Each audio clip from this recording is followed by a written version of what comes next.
프라임스 TV 새벽 기도회입니다. 오늘은 요한계시록 9장 13절 말씀으로 신천지 교리에 빠지면 교만해지는 이유이란 제목으로 말씀을 전합니다. 계시록 9장 13절 말씀을 보시면 여섯째 천사가 나팔을 불매 내가 들으니 하나님 앞 금제단 넷불에서 한 음성이 나서 4절을 읽어봅니다. 나팔 가진 여섯째 천사에게 말하기를 큰 강 유브라데에 결박한 네 천사를 놓아주라 하매 15절 네 천사가 놓였으니 그들은 그 년 월 시에 이르러 사람 3분의 1을 죽이기로 준비된 자들이더라. 여섯 번째 나팔 재앙은 실제적으로 육체적 죽음을 보여줍니다. 이런 재앙은 동시다발로 일어납니다. 그래서 2000년 기독교 역사에 이 나팔 재앙이 모든 이들이 다 경험되어진 것입니다. 하나 남아있다면 일곱 번째 나팔. 그 일곱 번째 나팔은 예수님이 재림에 오시면 이루어지는 심판과 구원입니다. 그래서 2000년 역사에 어쩌면 지금이 여섯 번째 나팔이 불려질 때일 수도 있다라고 느낌이 들 정도로 환란은 항상 있어 왔습니다. 지금도 마찬가지라고 말씀드렸습니다.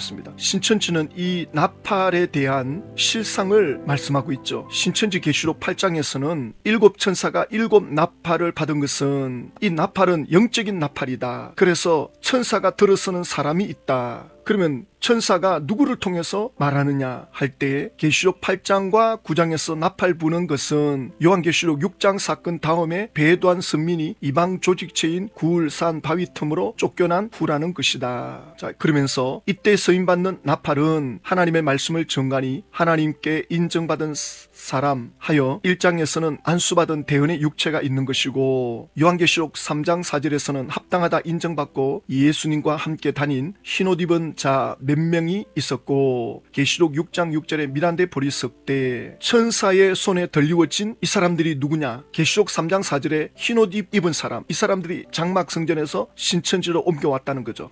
또 계시록 6장 6절에 미란데 보리석 때 역시 이 미래 시상은 신천 총회장이고 보리석 때는 윤씨 형제 두 사람 그리고 지제섭 집화장 전 집화장이죠. 이 사람들이 천사가 들어서는 나팔이다 이렇게 말씀하고 있는 거죠. 자, 이것을 다시 전체 종합을 해보면 계시록 8장 13절에서 뭐라고 했냐면 장막 성전은 심판을 받아 끝이 났고 그 장막 성전에 있던 신자들이 개신교로 다 들어갔다. 뿔뿔이 다 흩어졌다. 그래서 뿔뿔이 흩어진 그 개신교에 들어간 장막 성전의 사람들을 향해서 나팔을 분다는 거예요. 너희들은 끝났다. 너희들이 도망가봤자 별 수 없다. 배도한 자 너희들은 다 심판받아 끝난다. 이걸 나팔 부는 사람들이 장막 성전의 사람들을 향해서 외친다는 것입니다. 이 나팔 부는 사람은 누구냐? 미란데 보리석 때 또 사대 교회에 흰옷 입은 몇 사람 그 사람들이 지금 천사들에 의해서 나팔을 불고 있다. 그러면 이건 옛날에 다 이미 끝난 거잖아요. 장막 성전이 끝났고 신천지식으로 말하면 그 당시 사명을 다 끝낸 거죠. 그리고 일곱 번째 나팔은 신천지 총회장이 심판의 나팔로 계시록을 말하고 있다. 자, 그러면 어떤 문제가 있느냐? 계시록 9장 13절 여섯째 천사가 나팔을 불매.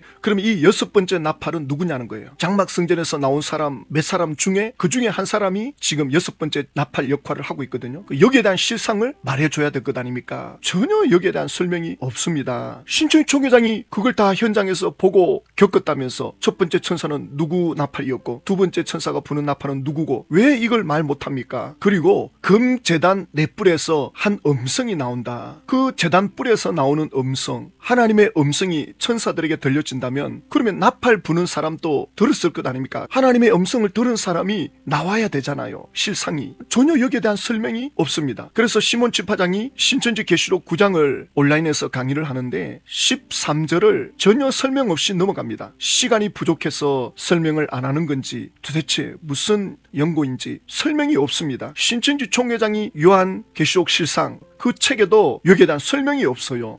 그리고 금제단 뿔에서 하나님의 음성이 나오면 이걸 분명히 들은 사람이 있을 텐데 여기에 대한 실상도 없고 좀 애매하다 싶으면 그냥 넘어갑니다. 신천지가 실상이 있다고 하면 모든 구절에 대해서 실상을 말해줘야 될 것 아닙니까? 그러면 요한계시록 입장에서 설명할 수 있느냐? 저희들은 얼마든지 13절을 설명할 수 있죠. 지금 13절은 여섯 번째 천사가 나팔을 부는데 왜 금제단 네 뿔에서 음성이 나오나? 이런 것들은 상징입니다. 그러면 이것이 상징이라고 할 때 금제단 네 뿔이 하나님의 음성이 나오는 그런 연관된 내용이 있는가 성경을 찾아봐야 되는 거죠. 요한계시록 6장 9절에 보면 다섯째 인을 떼실 때에 내가 보니 하나님의 말씀과 그들이 가진 증거로 말미암아 죽임을 당한 영혼들이 제단 아래 있어 천국에 올라간 순교자들이 하나님의 제단 앞에 있다라는 말씀이 나옵니다. 하나님의 제단 앞에서 뭐 하느냐? 큰 소리로 불러 이르되 거룩하고 참되신 대주제여 땅에 거하는 자들을 심판하여 우리 피를 갚아주지 아니하시기를 어느 때까지 하시려 하나이까? 순교자들이 하나님께 간청을 합니다. 언제 저들을 심판하실 겁니까? 근데 그 간청하는 장소가 제단 앞이라 그러거든요. 그 제단은 성소 안에 있는 향단입니다. 향기가 올라가는 아침 저녁으로 제사장이 들어가서 기도하고 향불을 피우는 그 제단입니다. 기도하는 장소입니다. 그런데 천국에도 이 제단이 있더라. 그러면 천국에서도 기도를 한단 말인가? 예, 천국에서도 기도가 있습니다. 왜냐하면 순교자들이 천국에서 하나님께 기도하고 있잖아요. 그래서 천국에서도 기도하는가라고 할 때 천국에서도 하나님의 뜻이 완전히 이루어지기를 기다리며 순교자들이 하나님께 간청하는 모습을 볼 수 있습니다. 하지만 우리가 지상에서 드리는 기도와는 다르게 하나님의 공의와 심판을 요청하는 간구의 형태로 나타납니다. 이 땅에서는 하나님의 뜻이 이루어지기를 기도해야 됩니다. 나를 향하신 하나님의 뜻. 그러나 천국 가면 더 이상 그런 기도는 필요 없습니다. 천국 간 분들이 기도한다면 이 땅의 일을 위해서. 그런데 이런 말들을 들어보셨나요? 예수님을 잘 믿던 부모가 세상을 떠나 천국에 갔을 때 그 후손들이 신앙생활을 더 잘하게 되더라. 저는 그런 경우를 좀 많이 보는 편이거든요. 안 그런 경우도 있겠지만 제가 경험해 볼 때 또 다른 분들이 말씀을 들어볼 때 부모님들이 신앙생활을 잘하다가 천국 간 후에 자녀들이 신앙이 좋아지는 경우가 많습니다. 부모가 세상 떠나기 전에는 신앙생활도 대충 하던 자녀들이 부모님들이 떠나고 나면 무슨 연고인지 신앙이 좋아지는 경우가 많아요. 물론 이제 부모님의 세상 떠나는 경험을 통해서 영적인 세계를 생각하는 어떤 그런 계기도 됐겠지만 이 말씀에 비추어 볼 때 천국에 가신 분들이 이 땅을 위해서 기도하거든요. 그리고 천국 지옥 간증하는 분들 보면 천국에 기도하는 공간이 있어요. 그거는 둘째 치고 그거는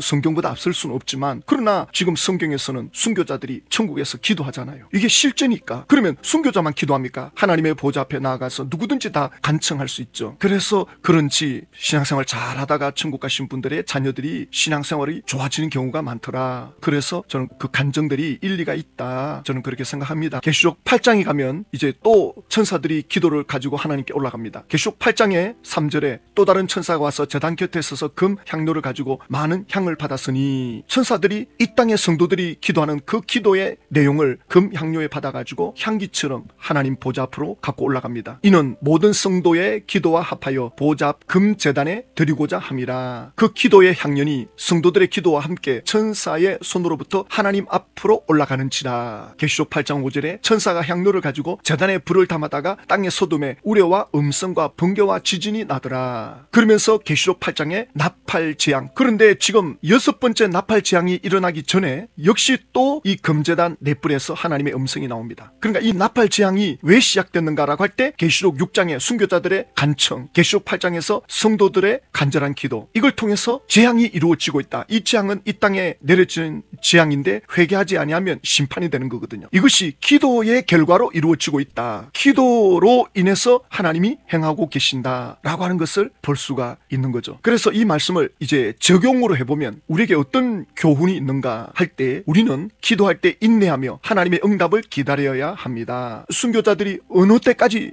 두고만 보실 겁니까? 그러면서 기도하고 있는데 때가 되니까 응답을 쏟아붓습니다. 그러므로 하나님의 응답의 때를 기다리면서 기도를 포기하지 말아야 된다. 그리고 기도는 하나님의 심판의 역사에 중요한 역할을 한다. 하나님이 심판을 행하실 때 기도를 통해서 하신다는 거 놀라운 일이죠. 그래서 하나님께서 신천지 안에 택한 자녀들을 구원하기 위해서 하나님이 신천지를 재앙으로 이끌어 갈 겁니다. 심판할 겁니다. 그런데 거기에 하나님의 영광을 나타내기 위해서는 기도가 수반돼야 됩니다. 그래서 기도하는 분들은 이런 사명을 가지고 기도해야 되는 거죠. 하나님께서 기도의 사람들을 이끄신다. 그냥 우리가 뭐 마음에 감동이 와서 기도한다 이런 것도 있지만 우리가 신천지를 위해서 기도한다 할 때 하나님이 하시고자 하는 일이 있는 거죠. 하나님이 뭘 보여주시는 건가? 하나님이 어떤 역사를 이루시는 건가? 기도하는 사람들은 이걸 경험하게 됩니다. 하나님은 의로우신 재판장이시며 우리 기도에 반드시 응답하신다. 기도는 헛되지 않습니다. 하나님은 우리의 기도를 듣고 계시며 반드시 응답하십니다. 요한계시록 8장, 요한계시록 9장이 이걸 보여주는 거죠. 성도들은 기도만 기도만 했을 뿐인데 하나님의 응답의 역사는 정확하게 때를 따라 이루어지고 있는 것을 보여줍니다. 자, 그런데 신천지 계시록으로는 이 9장 13절의 이 깊은 의미의 말씀을 전혀 설명을 못합니다. 실상이 제대로 있기나 합니까? 그러니 있다는 말은 해놓고는 누가 6번째 천사의 나팔로 서임받았다 한마디도 말 못하고 있고, 금제단 넷불에서 하나님의 음성이 왜 나오는지, 왜냐하면 이 제단에 기도했던 사람들은 계시록 6장인데 계시록 6장은 아직 신천지가 이루어지지도 않았기 때문에 기도한 사람이 없어요. 신천지식으로 보면. 그래서 계시록 6장에서 그 제단에 기도하는 사람들이 누구냐? 장막 성전의 사람들이다. 그러면 장막 성전의 사람들이 순교했느냐? 순교하지 않았거든요. 그러니까 이걸 억지로 끼워 맞추는 거예요. 뭐 순교도 안 했는데 그 사람들이 뭐 영적으로 죽은 게 순교다. 말도 안 되는 소리 하고 있습니다. 영적으로 죽은 게 무슨 순교입니까? 배도한 자들이 무슨 순교입니까? 그러니 이렇게 억지로 끼워 맞추는 거예요. 그러니까 신천지 계시록에는 적용이 없습니다. 교훈이 없어요. 교리만 가르칩니다. 신천지의 이 교리에 빠져있는 분들은 개신교 와가지고는 설교를 들으면 시시하다 그래요. 큰 착각을 하는 겁니다. 교리를 들으면 대단한 지식을 가지는 것 같아요. 그러나 교리는 사람을 변화시키지 못합니다. 교리는 지식만 더해줄 뿐입니다. 교훈, 적용, 이게 있어야 돼요. 그래서 목사들이 설교할 때 그 설교를 듣는 청중들이 어떤 사람이냐에 따라 그 설교 내용에 교리를 10% 할 건가 20% 할 건가 50% 할 건가, 교훈을 50% 할 건가, 여기에 대한 생각을 가지고 나갑니다. 설교할 때 성경 공부는 지식적인 것이기 때문에 8, 90%가 교리 공부입니다. 그래서 성경 공부만 계속 하게 되면 굉장히 교만해집니다. 내가 제자 훈련 받았다, 내가 무슨 신학 공부를 했다, 굉장히 교만해집니다. 왜냐하면 그 전부 다 교리 공부거든요. 신학생들 1학년, 2학년, 3학년 때 굉장히 교만해집니다. 왜냐하면 지식적으로 뭐 전 세계 학문을 다 공부하니까. 그래가지고 장로교, 감리교, 성결교 신학생들 1학년, 2학년, 3학년들 모이면 자부심이 대단합니다. 자기 교단의 교리가 대단하게 뭐 자부심을 가지고 논쟁을 막 합니다. 그러다가 그들이 목회 현장에 나가가지고 그 삶에 부딪혀보면 교리만 갖고 안 된다는 걸 알게 됩니다. 적용이 중요하다는 걸 알게 됩니다. 성도들에게 정확한 적용, 정확한 교훈, 이것이 얼마나 중요하다는 걸 깨닫게 됩니다. 그러면서 겸손해집니다. 그냥 지식적으로 알 때는 굉장히 교만해집니다. 근데 신천지가 전부 교리에 빠져 있다고요. 안타깝게도. 그런데 본인들이 몰라요. 그러니까 자기들의 교리가 최고인 줄 아는 거예요. 제가 볼 때는 신학교 1학년 수준밖에 안 되는데 그 신학적인 교리 좀 배운 거 가지고 최고라고 여기는 줄 아는 모양인데 그 교리 가지고는 사람을 변화시키지는 못합니다. 그러니까 계시록 9장을 가지고 이 6번째 천사의 나팔은 실상은 누구다, 또 이때는 언제다, 전부 교리 내용입니다. 그러니까 이 교리를 배우면 우리가 특별한 것을 깨달았구나, 우리가 특별한 것을 알고 있구나, 그것이 사람들에게 녹아 들어가기 위해서는 엄청난 십자가를 지는 적용이 필요하거든요. 이런 훈련이 안 되면 전부 교만에 빠져 있습니다. 신학생들도 마찬가지고 신천지도 마찬가지고 교리에 빠져 있으면 전부 교만해집니다. 이것이 어디 나오느냐면 고린도전서 8장에 보면 1절에 우상의 제물에 대하여는 우리가 다 지식이 있는 줄 아나 지식은 교만하게 하며 사랑은 덕을 세우나니. 그러니까 우상의 제물에 대해서 이건 어떻다 저떻다 교리적으로 아는 사람들은 분별도 잘하고 판단도 잘하는데 그것이 교리로만 작용할 때 교만해지는 거예요. 그래갖고 다른 사람들이 우상의 제물을 먹는 거에 대해서 비난하고 무시하고, 내가 좀 안다는 거 가지고, 내가 좀 분별할 능력이 있다는 거 가지고, 그걸 가지고 다른 사람을 세우는 게 아니라 다른 사람을 판단하고 무시하고 다른 사람을 조종하는 그런 도구가 되더라는 겁니다. 성경을 지식적으로 많이 아는 것, 내가 성경을 많이 읽었다, 그것만 가지고 있는 건 굉장히 위험합니다. 그것이 사랑으로서 적용이 돼가지고 덕을 세우는, 다른 사람을 세우는 자리까지 들어가야 됩니다. 그러기 위해서는 그 말씀이 나에게 하나님이 뭐라고 말씀하시는가, 자기에게 하나님 말씀으로 적용되어서 남을 세우는 자리로 들어가야 되는데 신천지 총회장은 전혀 적용이 없습니다. 전부 교리입니다. 신천지 총회장이 강단에 나와가지고 설교하는 거 보면 99%가 교리입니다. 그러니까 그 교리만 들으면 야, 내가 신천지에 소속돼 있으니까 대단하구나, 12지파에 들어와 있으니 나는 이미 천국에 들어간 사람이구나, 선민이구나, 구별된 사람이구나, 전부 이 착각에 빠지는 거예요. 굉장히 위험합니다. 성경의 모든 적용은 예수님 앞에 나를 비춰야 됩니다. 예수님 앞에 나는 어떤 사람인가, 예수님과 나를 비추어서 예수님 앞에 나 자신을 보는 이 적용의 단계까지 들어가야 되는데 신천지는 예수님을 무시해버립니다. 예수님은 믿을 것도 없다 그럽니다. 신천지로 오라, 나의 나팔의 소리 계시록을 들어라, 그러면 천국 백성이 되고 입 맞는 자가 된다. 이러니 이거 뭐 신천지 가서 계시록 배웠다, 교만하죠. 뭐 교만이 하늘을 찌릅니다. 오늘 제가 신천지 강사를 만나는데 지식적으로는 깨우칠 수가 없어요. 제가 지식적으로는 이미 그가 최고로 여기고 있기 때문에 교리로는 제가 어떻게 이길 수가 없어요. 이긴다는 표현이 안 돼요. 그래서 기도하면서 이 적용과 함께 말해줘야 되는데 어떻게 해야 되나 많은 기도를 하고 있습니다.